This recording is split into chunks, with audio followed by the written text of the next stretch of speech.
Hey everyone, Chuck here. In this video, we want to do a quick tour of some of the different sustainability guidelines that are out there that we look at within the CPIM certification.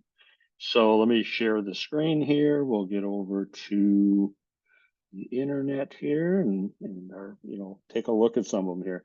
So the comment I would make as we get going here is there's lots of standards out there, and it's definitely worthwhile for you to do some surveys, poking around, read some of them, understand them better, because sustainability is part of today in supply chain. The ones we've identified here, this isn't any kind of endorsement. This is just a survey, but these are ones that are utilized within understanding for CPIM certification. So here's one, GRI standards, Global Reporting Initiative. If you've watched some of the previous videos, you've seen us come over to this website. But here is, let me go to the home screen here. So here's the GRI website, Global Reporting. You go down to the bottom right here, access the standards, and then come down below. I'm going to open up the get to know the standard system so you can see a visual representation of how it's kind of categorized. And if we jump down here, we see the standards are made up of 3 different areas: universal standards for everybody, sector or industry standards like coal, gas, agricultural, whatever, and then topical ones on the right side here.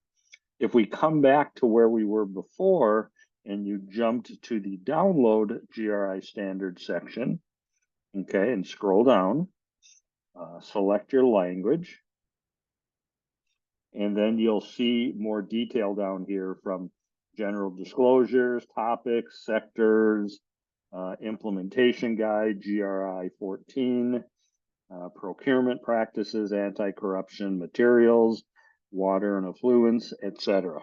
So that is the GRI standards. Okay. Another one that we identify is the United Nations Global Compact.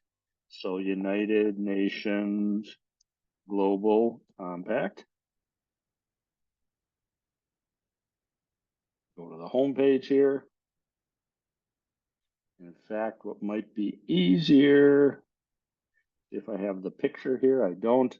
Let me back up a half sec here. Let's go to the images, and it'll be the quicker way, but definitely go to their website and look up those areas.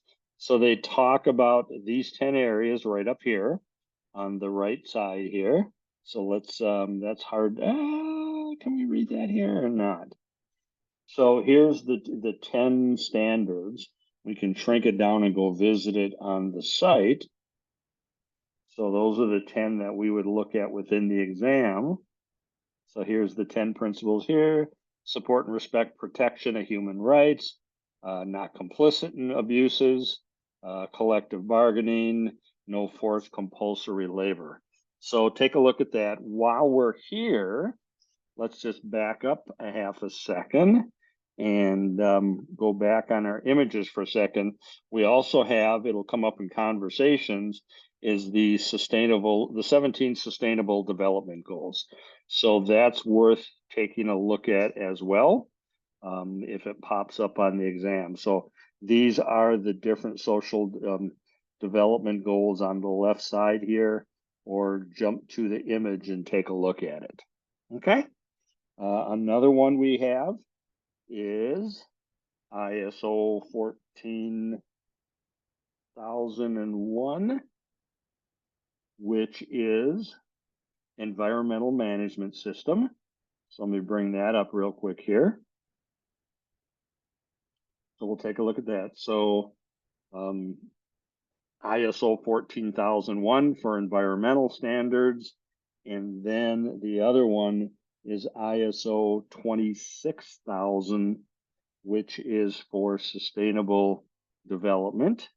So ISO 26000, show you that one here real quick, social responsibility. Okay.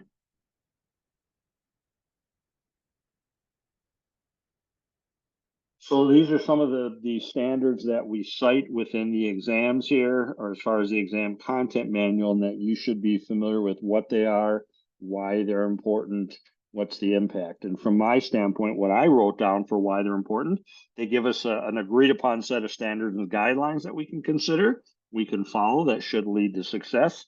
And now we've got everybody on the same language, so to speak. From an impact standpoint, you and I don't have to reinvent the wheel.